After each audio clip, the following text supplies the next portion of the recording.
Once again, I'm Dan Bolton with Stir Magazine. Thanks for hanging out for part 2 of the coffee discussion today.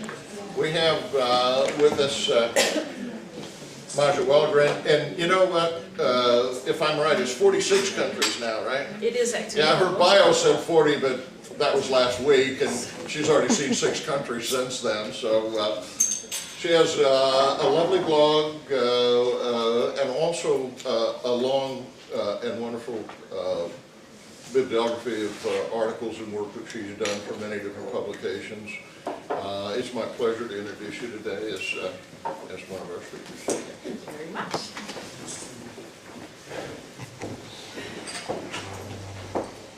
Good afternoon, everybody.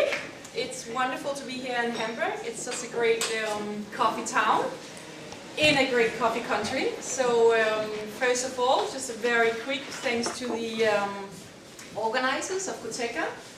It's an honor to be here, and I'm very happy to be able to share some of my views, which tend to be a little bit different from many others in the trade. I hope I can bring a little bit of insight and background that may be new to you. And I have no fear of questions or critiques, so please don't hold any comments back when you are done. So, the global coffee market, as we have seen in this last year especially, we are going through very, very turbulent times. So I'm going to go straight to the core and look at a couple of the issues which have been going on in the last year. The one thing that is going on in the market, and that has changed significantly in the last 2 years, is that the market takes a lot longer before it reacts to any kind of news. And roasters have learned to live with a lot less stocks than they used to. So that means until there's evidence of any significant change in the supply-demand balance, you're not actually seeing much reaction in the market. That came this year in January when a lot of new forecasts started coming out from Brazil and the evidence was started to show up that we were not going to have as big a crop as expected. As we also have seen with climate, we are having increasingly more domination of La Nina in general. That means more rain, less sun exposure, colder weather. That is not good for coffee production because with less sun exposure, the trees cannot yield as much as they can when you have sun. Except in Africa, where we're seeing a little bit more rain that is actually helping production in these countries. Brazil being opposite, as we have seen this year and last year, more prevalent droughts because they have much more El Nino presence. And then of course, thanks to climate change, that is a very hot topic these days. At any given time, even if we are in a cycle with domination of La Nina, we are still seeing unseasonal El Nino or La Nina presence. And that is exactly what is now happening in the last 2 months in Central America, where although we are in a cycle dominated by La Nina, we suddenly have an El Nino and you have 2.8 million people on food aid because of a drought.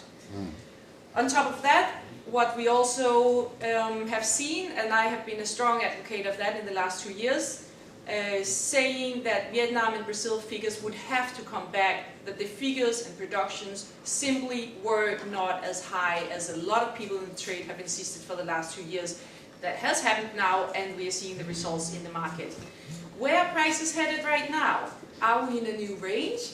A very topical question. I think it's definitely safe to say that with the increasing reports coming out of Brazil confirming problems, we are looking at a range at probably minimum around $1.80. And we will see the spikes back up over $2, depending on when and where and how much information will come out of Brazil. In times of crisis, the world is drinking more coffee than ever. Imagine, when we started this crisis, this last round of economic crisis in 2009, there were a lot of analysts in the trade who said, coffee consumption will definitely suffer. All luxury products will suffer. Not so with coffee. Who is going to go into a crisis meeting with the board of directors and try to figure out what to do about economic crisis and not have coffee? Please. That's not going to happen, and we all know that. So actually what has happened instead is that people are drinking more coffee than ever before, and what happens here This is one professor who has been doing a lot of research on commodity prices and what really happens. This is very interesting. Price spikes only occurs when stocks use ratios and minimal and market is fragile. They do not match market shocks due to storage, but match times of low stocks, not production. We're going to come back to that one. That's why I'm bringing it up right here, because I want to take a close look at that, because that's a very, very interesting baseline for what is happening in the market these last 8-10 months. Drop by drop, bean by bean, is the world running out of coffee. The Brazil drought has basically spearheaded that sort of final trigger in prices to make that happen. But these issues have been going on for several years, many years actually, but especially in the last 10 years we've seen precariously severe problem at the level of origin that has made it impossible for most producing countries to get their crops back on track. Brazil is the largest trigger, obviously being the biggest. It's also where we always will see an immediate impact on the market. Demand is growing phenomenally. We have not seen any other product, especially not in the luxury goods segments, with such absolutely impressive growth as we're seeing in coffee. From 2000 to 2010, coffee consumption worldwide grew at an average 2.4% per year. In the last 5 years, we have seen that continuing at an average 2.1%, which is still very strong. No doubt that most of that growth comes from not traditional markets, but from emerging markets and producing countries. But it's interesting to notice that even in traditional markets, the US, European Union, Japan, we are still seeing minimum growth at between 1.3 and 1.5%. At the rates and volumes we're talking about today, that alone is an increase every year of at least 2.5 million bags. But because of the additional increase from other markets, we are seeing currently the world coffee market expanding by 3 to 3.5 million bags every year. That is a huge amount of coffee. It is the equivalent of the entire production of Guatemala that we need in new coffee every single year. That is where the underlying major issue is at stake for the coffee industry at large today. As we heard from our wonderful speaker from Rabobank, it is increasingly visible that we have real supply fears, and there's no easy or quick fix to that balance, to correcting that balance. So when we're looking at that, let me see if this works, yeah. If we just have the conservative growth at 1.5%, we are still looking at adding 10 to 12 million bags in the next 6 years alone. If we continue to grow at the current rate, in the next 6 years, we will need 18 to 20 million bags of more coffee. That is a huge amount of coffee at any rate. So how are we going to get to that? And why have we not even seen that happening in these last few years? Looking a little further ahead and looking at different scenarios, we could look at the 1.5% scenario, the 2.1. More likely it will be somewhere in the middle range, depending on exactly how fast growth will be. It's very likely to predict that we will continue to grow at between around 2.1, 2.2% in the next 5 to 10 years, and then we gradually may slow down to 1.5% by 2030. We are 15 years ahead. That sounds like a long, long way ahead to many people, but we need to take that into account, because a coffee tree and planting a new coffee tree will take 5 years before we see that production. By all accounts, we are going to get to needing around 200 million bags by 2030. That is a lot of coffee, and we need to start thinking seriously about how we're going to get to that. What is going on in this current cycle, which we're just about to start in a couple of days? Ever since the export quota and minimum prices came to an end 25 years ago, volatility has become the name of the game. We have seen volatility as level as we had never imagined could happen. That happens both because of the coffee market itself, it happens because of outside influences that we simply do not have a way to control. That 10 years ago, nobody thought that issues going on in China or Russia could affect coffee prices. Today, they are. The global coffee market is going through one of the most significant series of trading patterns. We have for many years during the 80s and 90s seen forecasting models being based on the MBA analysis. I don't believe that is working anymore because it does not take into account the socioeconomic issues at stake in producing countries. We have seen multiple reports of weather. We have had issues of weather reports coming in the last 2 to 3 years. There will be significant damage in Vietnam, there will be this damage in Indonesia, there will be flooding here, there will be drought there, pests, crop pests from Africa to Southeast Asia, across Latin America. All of this is actually happening, and all of these reports have come back and confirmed that with one single exemption, being Colombia, every single producing country is at the moment suffering one or different or multiple degrees of negative weather impact. Consumption continues to grow. That is the big source of optimism and reason for why there's a lot to fight for the industry. But why do we not have the coffee?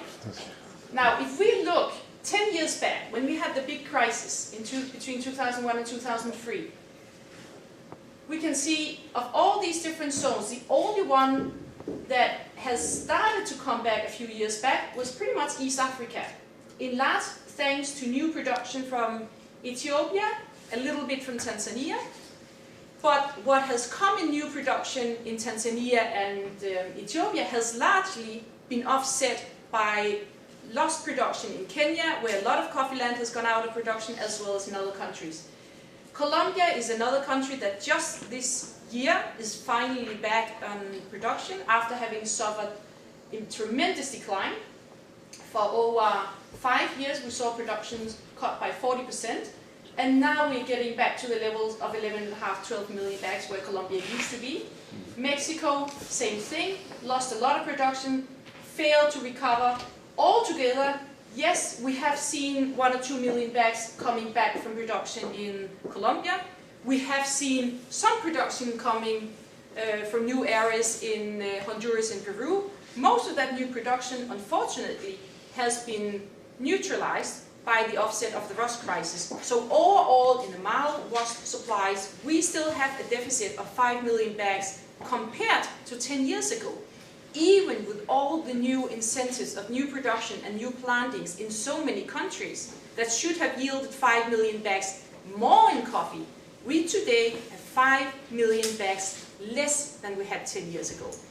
That is the harsh reality of where we are. Why is world production not recovering?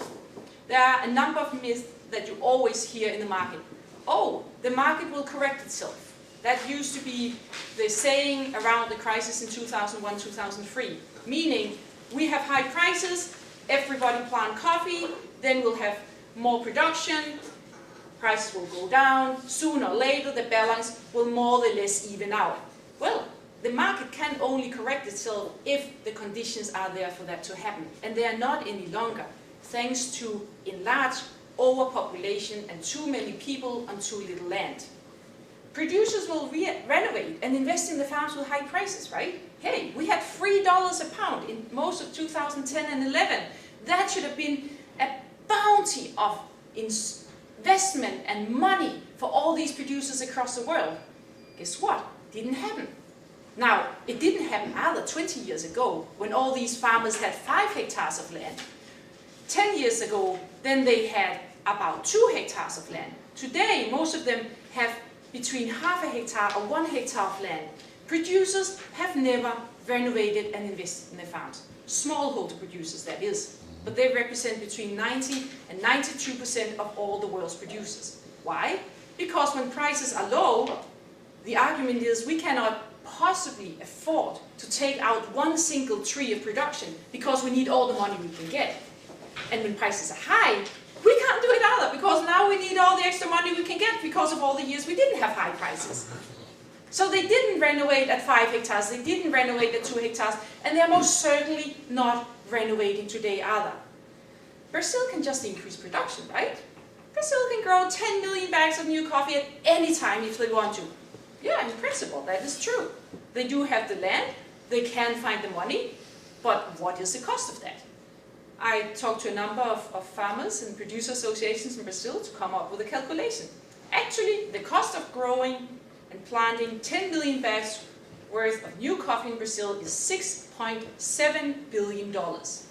Even if anyone had that amount of money, they're not going to invest that into coffee, maybe a fraction of it. But the bottom line is, any significant source of new coffee is going to have to come from renovation, reactivating land with higher density, better practices, and better productivity. Climate change is the defining issue of our age. That was what Ban Ki-moon, the UN Secretary General, said yesterday evening, at the evening of the big climate summit in New York. It is encouraging to see that a lot of people in the world are actually starting to take this seriously. It is sad that we have lost over 10 to 15 years in coffee not doing more about it, because that has certainly not helped the situation of coffee plantations. Major challenges remain. Financing, credit, the outside market fluctuations, currency devaluations in producer countries, all of this can at any given time cause producers to either sell prematurely or not. All of that can impact the market. Increasing impact of worsening socioeconomic conditions. That is, I believe, the #1 fundamental that we have to look much more carefully and closely at. And that is the one issue that has been and is still largely ignored by the market. We have rapidly growing poverty, primarily because of overpopulation in terms of the land size per family unit available for farming today. Climate change continues to make things worse. One of the many issues I've been working on for several years with my independent research has been working with a number of top climate agronomists and looking at what kind of forecasting can you actually use with climate. And I said, can we work on a model, which I was looking at, where we at any given time, at the start of a cycle, basically take off 5% of the forecast due to what we know today will be one or different or multiple effects of climate. And he said, that is way too conservative. We believe we're looking at minimum 10%. Well, I like to go with the conservative, to go to the market and say, okay, you believe we're going to have 35 million bags in Vietnam, or 60 or 70 million bags in Brazil. That's great. Let's work with that. And I will still show you why we're not going to get enough coffee. Between 70 and 75% of all the land cultivated with coffee today in the world is in a state of fully or semi-abandonment. That is the #1 reason why we're not seeing coffee production recovering. Here we get to a very important figure in social science, economics, diminishing returns. What did we see 10 years ago in the crisis? 10 years ago, an average producer actually in the world had 1.3 hectares of land, and we still had an average yield of 10 to 14 quintals, that is 100-pound bags, of coffee per hectare. 10 years later, the land has been cut in half because of divisions in between family members. So already an average coffee producer family has lost half of his income from less land. But because of poor practices, low prices, and the issue of climate, productivity has also been reduced to an average of 5 to 7 quintals. In many producing countries, I'm actually told that I'm being way too optimistic, because we're talking about as little as 2 or 3 quintals bags per hectare. That leads us to a very easy math in terms of income per family. Even when prices were at $3 per pound, an average producer could, in most cases, not make more than $500 from his entire crop. Is he going to invest that money back into the farm? Of course not, because he doesn't even have money enough to put a decent meal on the table for his family per day, even less to think about coffee, which is why the land is being abandoned. Because producers do not have the luxury and privilege to prioritize coffee farming anymore. They will go and pick up a casual job in a construction plant or in the city, or whatever they can to get some money on the table. And then after a few months, after a few weeks, they will go back to the farm, pick up, do a little bit work, what they can do, but obviously that is not going to yield great productivity at the farming level. And that is exactly what is happening at between 70 and 75% of all the coffee land in the world. What is going on with stocks and consumption? Now, my figures for 2012-13, 13-14 are a bit lower than many others in the trade. I do feel very good about my figures, and I don't believe that we've had a surplus production for the last 8 years. We have a couple of years where, depending on where you put Brazil and Vietnam figures, it could have been a bit higher. I don't see that. I haven't seen the evidence for that in the market either.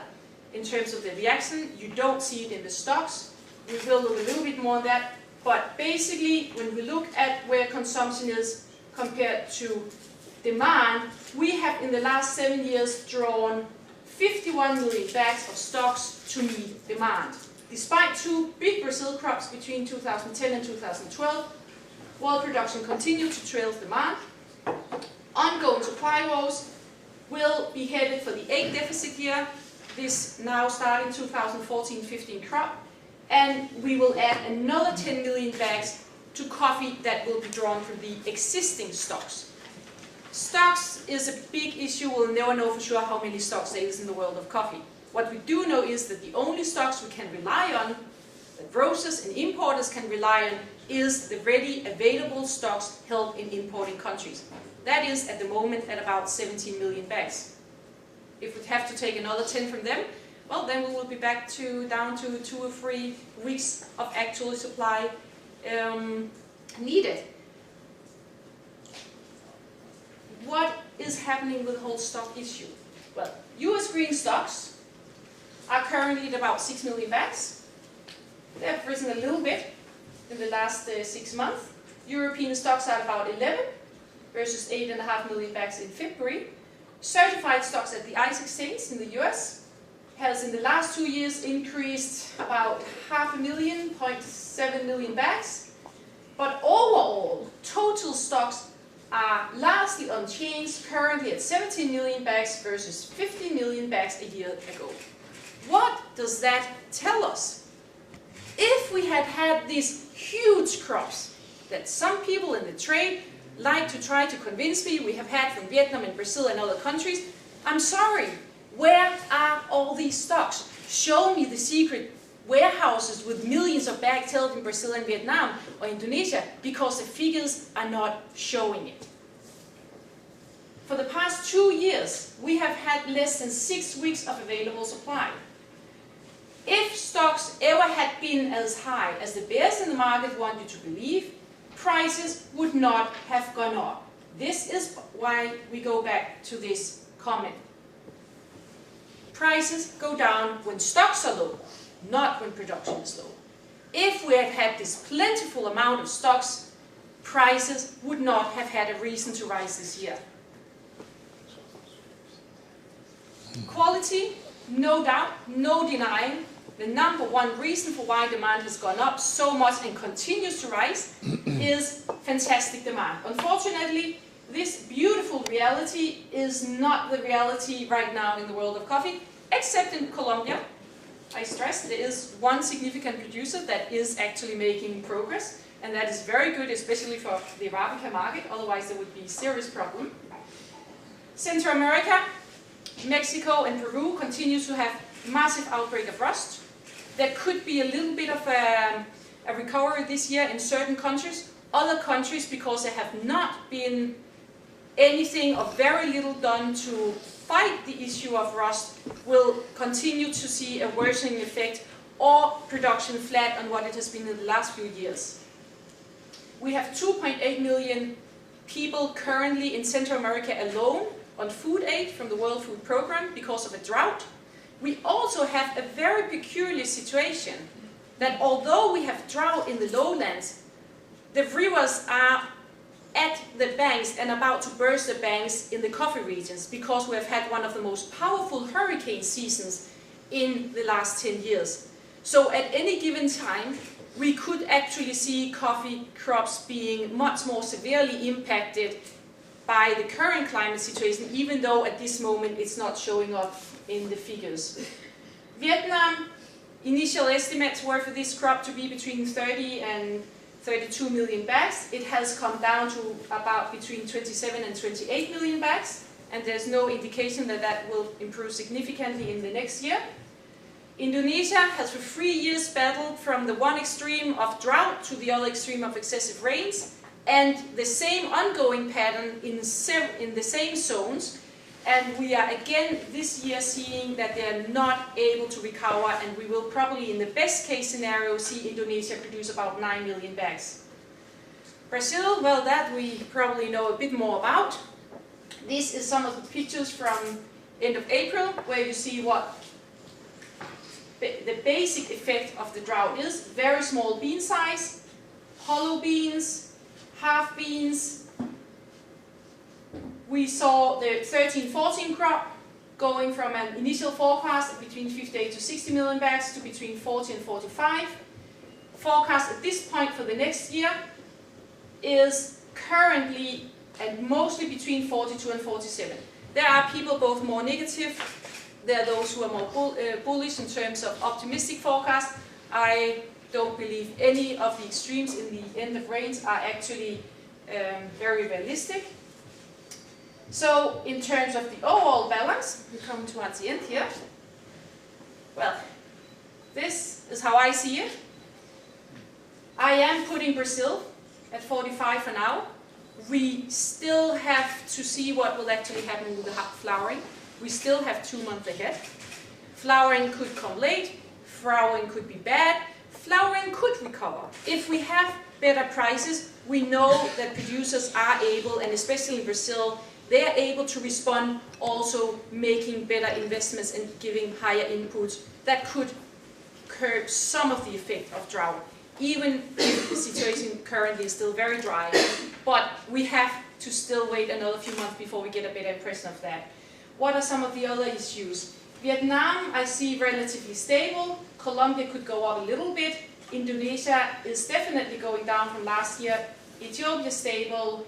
India, not as high as a lot of other people are saying. I don't believe we are going to be able to get to more than 4.8 million bags, by the simple reason that they had a terrible late rain. I was there during the main rainy season in March, and 30 to 40% of these flowering in these regions were already lost when I was there.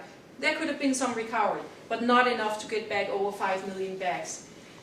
Peru, slight recovery. Uganda, Mexico, definitely not going to be higher, even though some like to believe that, by one simple reason. Last year we had rust coming in primarily in Chiapas, the main growing state in Mexico, but we still did not have rust in Veracruz. This year we have rust in Veracruz.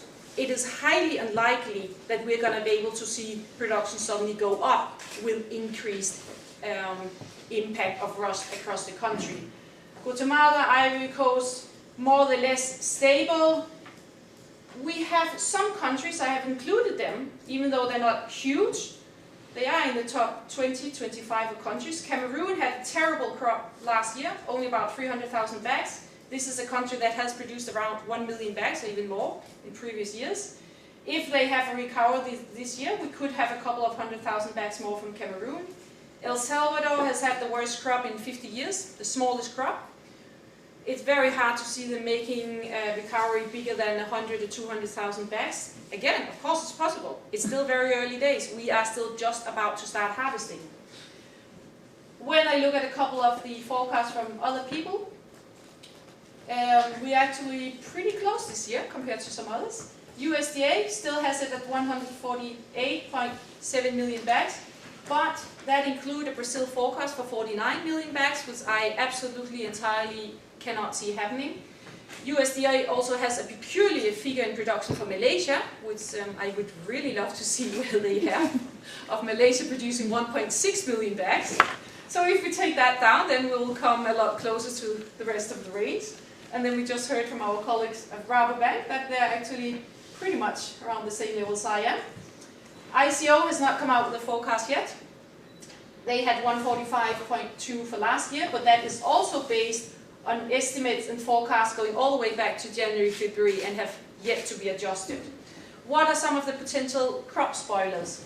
We have a lot of places where the crop could be lower. We have very few where it could be higher. Indonesia the rain situation and excessive rains could definitely cause the crop to go down to 7.5 million bags. Brazil, if the flowering comes through, could give us a couple of million more bags. Cameroon could not recover. Thailand could not recover. India could go both ways. It could be both lower and higher. Ivory Coast could be both lower and higher. Central America, Mexico, definitely a potential for a lower crop. We still have to see what would actually be the final effects of the rust issue. Colombia could be lower because of one primary reason, and that is they have not yet had the flowering for the mitaka, the mid-crop. The flowering is not going to start until October, November. If we have an El Nino in December, January in Colombia, we know with almost certainty it will be impossible for the mitaka to flower at 100%. So there's still uncertainty about that. Overall, there will probably be a relative make-up for lower figures by higher figures. But again, we have a lot of countries like Cameroon and Thailand that are all around the 550, 600,000 bags level. It may not sound like a lot, but 100,000 or 200,000 bags from each of those could suddenly make up for difference between 1 or 2 million bags. And with the current deficit, that suddenly has a whole different interest. So, conclusion? Yes, the world is running out of coffee. And it's running out much faster than we would like to believe. I also presented some of these figures 2 years ago. At that time, everybody told me I was absolutely insane and ridiculous and irresponsible to how could I even possibly contemplate such a scenario. Well, the crisis has shown me this year that I was not that far from the truth. Now, looking at these figures again, the pink elephant in the room, we haven't even mentioned China yet. What is going on with China? Some of the latest figures indicate that we could see production in China already close to about 2 million bags, maybe even higher. I believe consumption in China at the moment is at about 3, possibly up to 3.5 million bags. I think China needs to start to be included in global figures. There's not going to be a significant difference in terms of how the supply-demand balance is, because whatever they produce that is not included in the global figures is also what they consume themselves. But it is starting to be of such significant importance that we need to take that into account. Where is all that coffee going to come from? And that's one of the last questions to you today that I would like you to ask to consider. If we look at a massive Marshall Plan for reactivating coffee, we could definitely get to about 36 million bags of new coffee in the next 10 to 15 years. That is a massive effort. Yes, it's possible. Do I think it's realistic?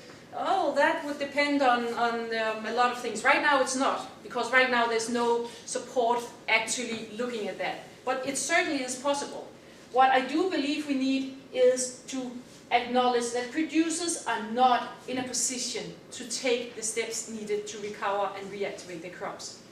What we do have, and it's not about charity, it's about how do we secure the future supply, and how do we make sure that this wonderful, amazing, stunning growth that we've had the last 10, 15 years won't go lost because we suddenly can't come up with the coffee. That would really be very sad. So we need to make sure that we have a plan that addresses social development in parallel with the economics of coffee production. The funding for this is actually already there, but it needs bold vision, and it needs for the coffee industry to connect to world leaders at the World Bank, USDA, USAID, Inter-American Development Bank, the big multinational international lending institutions. We have billions of dollars already approved for infrastructure projects, health and education projects that are desperately needed in the coffee regions more than any other developing countries. The money is just lying around. We need somebody to speed up these funds so we can start creating all the alternative jobs needed to make the coffee industry sustainable long term. It is perfectly possible, but it needs us to connect to some of the political issues that are not always very well connected with coffee. So, I know that Carlos will be talking a lot more and have much more insights on the long-term development, but for the fun of it, I have been working on a supply curve and demand curve going up to 2050, and even looking at specifics of different markets, what is really going on in China, how long, what rate of growth can we expect in these different countries based on cultural, geographical, ethnic mixes. Well, we could definitely get to a point where we have coffee demand at over 300 million bags. Current land cultivated coffee, even if we take out 20%, has the potential to produce 400 million bags, and we're not talking about intensive farming at all, we're talking about very sustainable practices. And all of that would give us a very sustainable coffee industry. But we need to start working on putting some of the policies in place for that to happen now, and not wait another 5 or 10 years until the next crisis will come along, which will be even worse. So with that, I will wrap up, but with one final comment, that is to remember that even when we have had overproduction, and the producers are the ones producing that, as the producers also right now are the ones who have not invested in the farms. Without any single of these millions of producers, we wouldn't have this $100 to $110 billion coffee industry that we are all a part of. So I want to say thanks to the producers and thanks for your attention. Thank you.